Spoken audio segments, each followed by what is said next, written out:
Hello, YouTube coin collectors and stackers. Today we're going to be unboxing, or as you can see, I've already unboxed, but we're going to be unboxing the 2025 United States Mint proof set.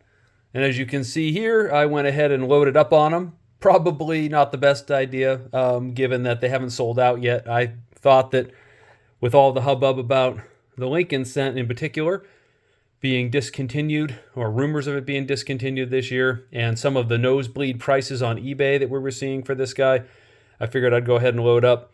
And so ended up getting 10 sets, and we'll talk about kind of what's sold so far and why that probably wasn't the best idea. But whenever we're speculating about anything, we tend to maybe overdo it sometimes. We'll see. Maybe history will prove that the decision to load up on these was correct, but I'm probably going to end up with more sets than anybody reasonably should have. But let's take a look at the set itself. We have our standard coins that we normally see. We'll look at the Sacagawea and the new reverse on that.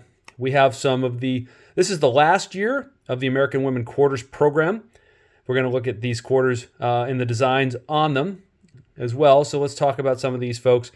Ida B. Wells was an investigative journalist and suffragist and a civil rights activist. And she did a lot to promote the cause and advance the cause of civil rights. Juliette Gordon Low was the founder of the Girl Scouts. So you can see her there all decked out in her Girl Scouts uniform. Dr. Vera Rubin was an astronomer who pioneered work on galaxy rotation. And we'll see her design in a moment. Hers is my favorite. I think that's one of the coolest quarters in this program. Stacey Park Milburn. She was an activist for people with disabilities. I believe she appears in a wheelchair on her design. And then Althea Gibson, who was a multi-sport athlete and the first black athlete to break the color barrier at the highest levels of tennis. So this wraps up the American Women Quarters program in 2025.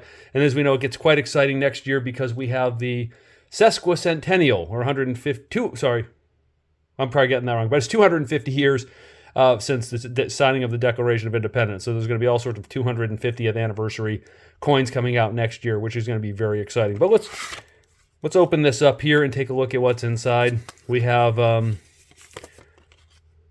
course, if you've watched my other videos where I got the flowing hair silver dollar that was signed by Ventress Gibson, every time I open one of these up and I see her signature, I get all excited. But this, of course, is just printed on here. But let's look at the coins themselves. And I'll try to keep it out of the ring light here as best as I can. We'll zoom in here a little bit to look at the designs individually. So there is talk about just a decam half dollar. There's your 2025 S Kennedy. And I hear that that's going to be changing next year as well for the 2025 250th anniversary. Popping up to the dime. And I love how, these proofs always have these decams these days. It used to be accidental or would have a decam. Look for certain decams on Franklin's and so forth and other coins.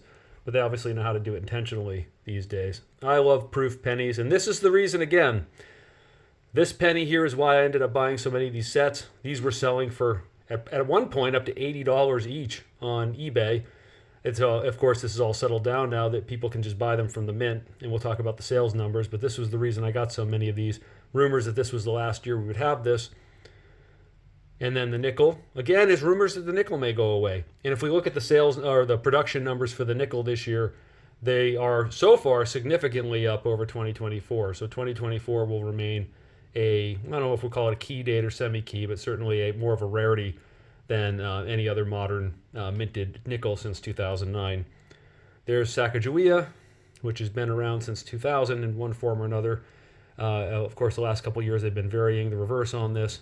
And then back to our friend John F. Kennedy. So flipping it over, it's our typical design. And we can see, that has an FG on it, as it should, unlike the 72, for example, or the 82, where that's missing. And the suspect penny, or cent, I should say, the reason I bought so many of these. The dime. And let's look at the back. Oh, there's a nickel. Again, I love proof nickels, too, especially these decam nickels. They're just so cool looking.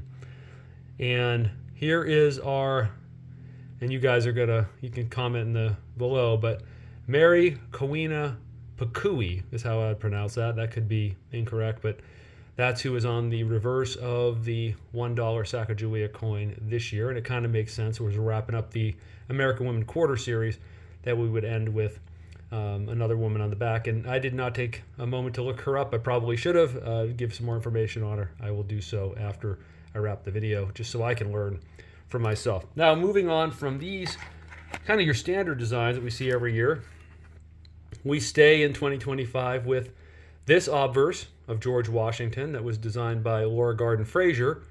As many of you know, is the wife of James Earl Frazier, who designed the Buffalo nickel. And Laura Frazier has lots of coins to her credit, including the Oregon Trail coin that she designed with James, as well as the MacArthur Philippines coins that came out after World War II, and some other commemoratives she was involved in. So very talented engraver and sculptor in her own right. And this was a runner-up in 1932. Of course, we know that John Flanagan got the award for the quarter in 1932, but this was Laura Garden Frazier's obverse design. The reverse was a very, very beautiful eagle. I would argue one of the most beautiful eagles ever created in American coinage. And you can actually buy that as a $19.99 $5 gold piece. But flipping to the reverse, which is what the program is all about, we have Ida B. Wells. Just trying to get some different angles so you guys can see the design on that. And this one I think is just so cool, this Dr. Vera Rubin, with the universe sort of cycling around her, and just the way that they did sort of the rotation of the picture in the picture. And we have just the word dark matter here, but that's my favorite. It's one of my favorites in the series. Juliette Gordon Low. Of course, as we know, she founded the Girl Scouts, and there's the Girl Scout emblem there. Althea Gibson, with her tennis racket, just sort of leaning over the net. Trailblazing champion athlete. And last and certainly not least, Stacey Park Milburn. And I remember hearing somebody go, this is one of the only coins with someone in a wheelchair, but actually there was an Olympic coin, a Paralympic coin, where there was actually a motif on that of folks in a wheelchair. So this is not the first American coin with a wheelchair on it. There was that Paralympics coin as well. And it looks like the Mint may have sent me this coin with a hair actually inside inside the plastic, because I cannot wipe it off. That's interesting.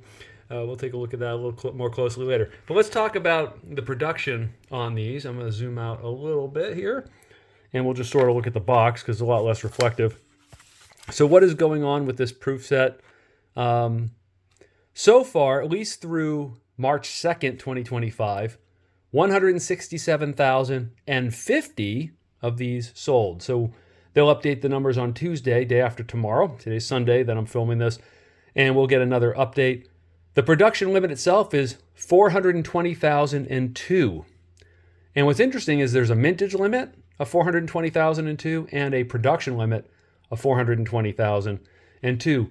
And we look at that's pretty interesting because the American Women Quarter Proof Series, which essentially is just this by itself, just this piece here without the rest of the coins, sold 60,060 through March 2nd, which would, if the product limit for these proof coins is 420,002, then we're essentially knocking on 200,000 of the proof coins being sold already. And some of these proof coins will, of course, go in some of the other products that, like the silver set, where they'll add the nickel and the cent in there as well. So it's hard to say how many of these sets will actually be made like this, but 420,002 are authorized, and we'll see what the update is at the end of this week.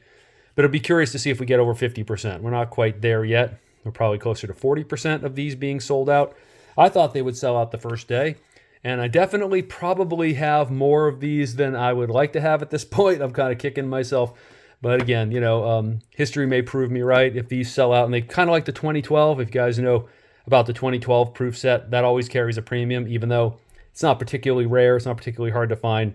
There was just some chicanery at the Mint that year where they just pulled the product a little earlier than people expected. Rumors flied, marketing took over, and now that carries a premium because it's supposedly a key date set. Not really, if you look at the numbers, it's not really a key date set. There's no fewer of those really than the 2013s or the 2011s or anything like that. So these could have a similar sort of feeling. Again, we talk about the penny in particular, the Lincoln cent. there's a lot of controversy. A penny, is it a cent? Obviously, it's 1 cent. And there it is. And this is, again, why I bought 10 of these. And we do know that there's only going to be 420,002 of these Lincoln cents. So we will see if that ends up carrying a premium. Of course, 420,000 of anything is a lot of anything.